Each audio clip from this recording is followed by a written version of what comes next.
સમાચારમાં આગળ વાત કરીશું વડોદરાથી। વડોદરામાં ફરી એકવાર અફવાઓએ હકીકત પર બાજી મારી છે, જ્યાં પેટ્રોલ અને ડીઝલની અછત અંગેની ખોટી વાતો ફેલાતા લોકોમાં ભયનો માહોલ જોવા મળી રહ્યો છે।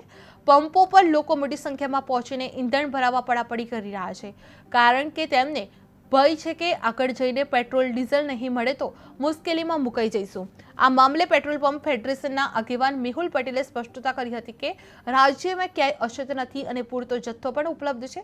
તેમણે જણાવ્યું હતું કે રજાઓને કારણે સપ્લાયમાં થોડું મોડું થયું હતું, પરંતુ હવે તમામ જગ્યાએ પુરવઠો પહોંચી ગયો છે। છતાં પણ લોકો અફવાઓ પર વિશ્વાસ કરી રહ્યા છે, જેને લઈને ફરી એકવાર અફવાઓથી દૂર રહેવાની અપીલ કરવામાં આવી રહી છે। જે વડોદરામાં અફવાઓ સામે અપીલ નિષ્ફળ થઈ છે। જે પેટ્રોલ ડીઝલ અછતની અફવાએ પંપો પર ભારે ભીડ વધારી છે, જે ઈંધણ નહીં મળે તો અટવાઈ જઈશું। જે ભયથી ફેડરેશન આગેવાન મેહુલ પટેલ દ્વારા નિવેદન આપવામાં આવ્યું હતું કે રાજ્યભરમાં કોઈ પણ પ્રકારની અછત છે અને જે ઈંધણ નહીં મળે તો અટવાઈ જશું તેવું સ્થાનિક લોકો વિચારી રહ્યા હતા। જે એકવાર અફવાઓથી દૂર રહેવા તંત્ર દ્વારા અપીલ કરવામાં આવી રહી છે।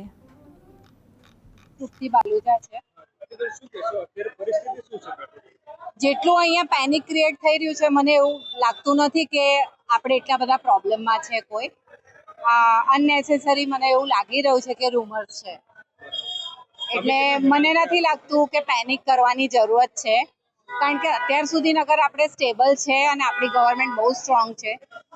અગર જ્યાંથી પેટ્રોલ નહોતું નીકળતું ત્યાંથી બી અગર આપણી ગવર્મેન્ટની કેપેસિટી છે કે પેટ્રોલ લઈ આવ્યા છે ઇન્ડિયા સુધીને, તો આવું કોઈ પણ હોય તો ઓલરેડી ન્યૂઝ આવી જાય।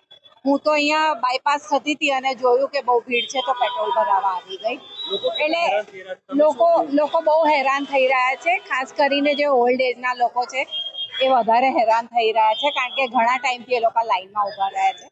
એમની ફિઝિકલ કન્ડિશન છે નહીં ઊભા રહેવાની, પણ સ્ટીલ એમને સફર કરવું પડી રહ્યું છે। આપણે એવું થાય કે આપણે એમને હેલ્પ કરીએ, પણ હવે આપણું વ્હીકલ છોડીને આપણે કેવી રીતે જઈશું? સાહેબ, શું કહેશો? અપીલની આગળ અફવા જીતતી હોય એવું લાગી રહ્યું છે, કારણ કે લોકો પડાપડી કરી રહ્યા છે। સાહેબ, 100% સાચી વાત છે।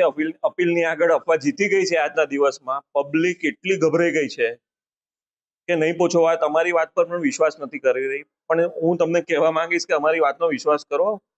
સૌથી વધારે અમે લોકો કોશિશ કરી રહ્યા છે કે જથ્થા પૂરતા ને પૂર્ણતાથી આવે, બરાબર છે। સરકારની સાથે સહયોગમાં અમે બેઠા છીએ। અમે જ્યાં સુધી ના કહીએ ત્યાં સુધી તમે લોકોની વાતોમાં ન આવો। કોઈ કારણસર કોક પંપ ડ્રાય ગયો, એ તો રૂટીનમાં થતો હોય છે। આ સંજોગમાં એને અફવાનું એ રૂપ આપીને લોકોએ જે જગાવ્યું છે કોક જે તે વ્યક્તિએ, એ બહુ ઘણી ખોટી વસ્તુ કરી છે। અત્યારે આપણે અલ્ટિમેટલી જોઈ રહ્યા છે કે છેલ્લે લોકો જ હેરાન થઈ રહ્યા છે। ફરી એક વખત તમને અપીલ કરવાની તક મળી છે, હવે શું અપીલ કરશો? કારણ કે હવે તો હદ થઈ ગયા। પબ્લિકને હું અપીલ કરવા માંગુ છું, વારંવાર કરી રહ્યો છું કે અફવાઓમાં ન આવો। તમે યોગ્ય વ્યક્તિને પૂછો। અમે લોકો તો સવારથી સાંજ સુધી અહીંયા કોઈને કોઈ અમારું પ્રતિનિધિ હોય છે, અમને પૂછો કે ભાઈ શું સ્થિતિ છે, પછી નિર્ણય લો। કારણ કે આ વસ્તુ કરવાથી તમને કોઈ ફાયદો નથી થવાનો, નથી અમને કોઈ નુકસાન થવાનું। કે હવે ભીડ વધી ગઈ તો અમને કોઈ નુકસાન નથી અને તમને કોઈ ફાયદો